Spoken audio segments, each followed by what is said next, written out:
À présent qu'on a défini le produit de Cauchy de deux séries, bien on va voir que ce qu'on pouvait espérer, à savoir que le produit de deux sommes de séries convergentes donne une série convergente avec ce produit de Cauchy, ne marche pas toujours. Et pour cela, on va donner un exemple. On va poser pour tout n, un égale moins 1 puissance n sur racine de n plus 1.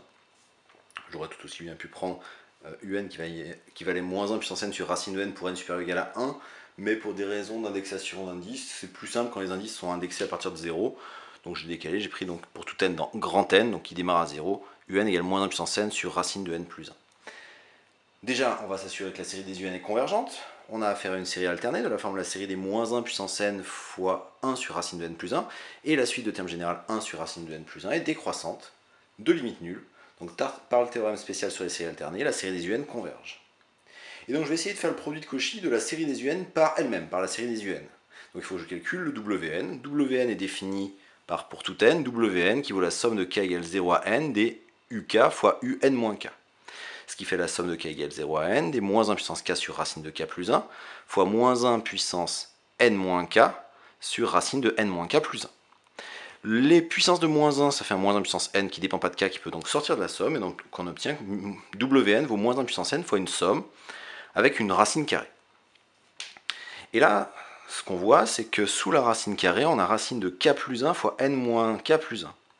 Et si on étudie la fonction qui a x donne x plus 1 fois n plus 1 moins x, sur l'intervalle 0n, puisque k est entre 0 et n, donc là on a affaire à une fonction polynomiale du second degré, puisque le terme de plus haut degré c'est le moins x carré, donc sa courbe orientative ce serait une parabole tournée vers le bas, et les racines sont moins 1 et n plus 1, mais je prétends, alors vous pouvez faire l'étude de la fonction du second degré si vous voulez, mais quand on a une parabole qui a pour racine moins 1 et n plus 1, est tournée vers le bas, elle admet un maximum qui est exactement le milieu entre les deux racines, et le milieu entre n plus 1 et moins 1 c'est n sur 2.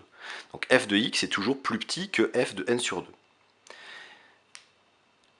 Le fait d'avoir ça, comme ici le f de x qui est plus petit que f de n sur 2, donc f de n sur 2 c'est n sur 2 plus 1 fois n plus 1 moins n sur 2, donc c'est n plus 2, n sur 2 plus 1 le tout au carré. Donc on obtient que pour tout x entre 0 et n, f de x est entre 0, parce qu'il est positif, et n sur 2 plus 1 au carré. Pourquoi positif? Parce que les deux facteurs sont positifs. Et donc on obtient, par passage à l'inverse, plutôt par décroissance de la fonction inverse sur r plus étoile, que pour tout k entre 0 et n, le 1 sur racine de k plus 1, n moins k plus 1, est supérieur ou égal, l'inégalité change de sens, à 1 sur racine de n sur 2 plus 1, donc plus grand que 1 sur n sur 2 plus 1. Je somme les inégalités pour k allant de 0 à n, et j'obtiens que la somme de k égale 0 à n est plus grande que la somme de k égale 0 à n de cette quantité-là. Cette quantité-là ne dépend pas de k, donc on obtient que cette somme-là, qui se trouve être la valeur absolue de Wn, est plus grande que le nombre de termes de la somme, n plus 1, fois 1 sur n sur 2 plus 1. Si je mets au même dénominateur, j'obtiens 2 n plus 1 sur n plus 2.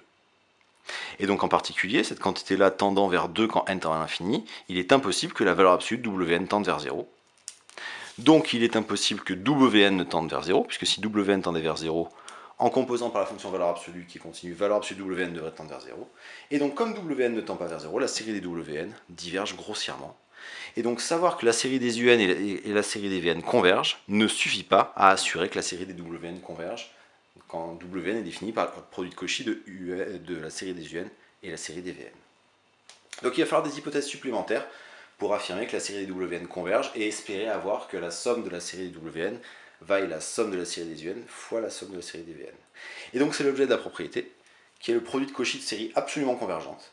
Si au lieu d'avoir l'hypothèse de convergence de série, j'ai une hypothèse d'absolue convergence, alors le théorème deviendra vrai. Donc le théorème qu'il faut connaître, c'est que si j'ai deux séries, la série des Vn et la série des Vn qui sont absolument convergentes toutes les deux, en définissant Wn par pour tout n, Wn qui vaut la somme de k égale 0 à n des uk Vn moins k, alors la série des Wn est absolument convergente, et de plus, la série des Un fois la série des Vn est égale à la somme de la série des Wn.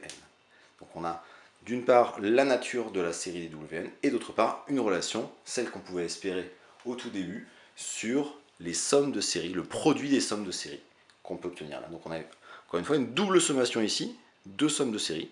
J'ai une sommation, une somme de série, mais dans Wn, on n'oublie pas qu'on a la définition de Wn qui est définie lui-même par une somme finie, donc on a toujours deux sommations.